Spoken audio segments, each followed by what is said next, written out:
एक ऐसी हैरान कर देने वाली चोरी जिसने एक पूरे देश को आर्थिक संकट में डाल दिया था। 4 शातिर चौकी एक लूट, एक सच्ची घटना। पोलैंड, वर्ष 1997 रात के 2:17 घने कोहरे में 4 चोरों ने समुद्र के 300 फीट ऊंचे पहाड़ी पर बने किले में रोबरी की प्लानिंग बनाई।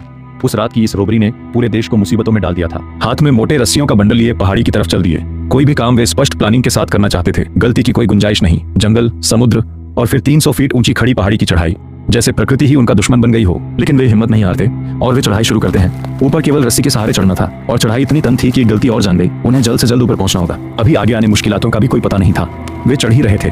अचानक एक ऊपर का पत्थर ढीला हुआ और धड़ाम से गिरा और नीचे समुद्र में गायब।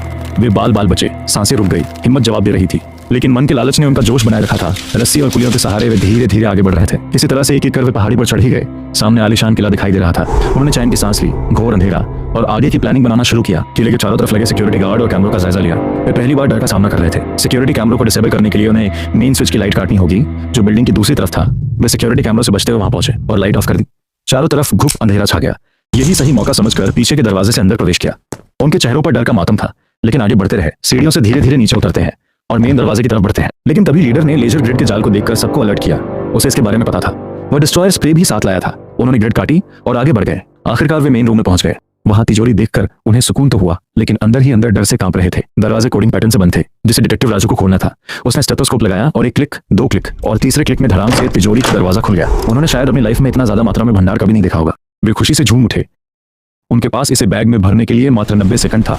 वे जल्दी जल्दी उसे बैग में भरने लगे। तभी अलार्म की चीख, भारी बूटों की आवाजें तेज करीब आते हुए वे डर गए। उन्होंने अपना बैग उठाया और वहां से निकलने लगे। उन्होंने सारे फिंगरप्रिंट मिटाने की कोशिश की और बालकनी की तरफ भागे। वहां से रस्सी फेंकी और चारों कूद गए। वे आसानी से रस्सी के सहारे नीचे चले जा रहे थे। अंदर अभी भी डर का मातम बना हुआ था, लेकिन खुश भी थे। नोटों से और ज्वेलरी से भरा बैग उनकी तारीफ कर रहा था। वे नीचे उतरे और अपनी रस्सियां एकत्र की और वहां से जंगल में खड़ी अपनी एसयूवी कार की तरफ भागे। अपने बैग कार में डाला और वहां से रवाना हो गए। कार में बैठते ही उन्होंने सुकून की सांस ली। सिक्योरिटी अलर्ट पर हो गई थी। किले की तरफ पुलिस का जत्था जा रहा था। दिल धक धक कर रहा था। वे जल्दी ही वहां से दूर निकलना चाहते थे। यह रॉबरी सरकार को शर्मसार करने वाली घटना थी। इन्वेस्टिगेशन के लिए बहुत से फॉरेंसिक फोर्सों को तैनात किया गया। उन्होंने तिजोरी के पास से सबूत एकत्र किया। उन रास्तों का भी जायजा किया। पुलिस की टीम काफी गहराई से छानबीन कर रही थी। उन्होंने रस्सी पर पड़े फिंगरप्रिंट को एकत्र किया। वे वहां की भी तलाश की जहां उन्होंने अपनी एसयूवी कार पार्क की थी। पुलिस किसी तरह से केवल उन तक पहुंचना चाहती थी। लोगों से पूछताछ की।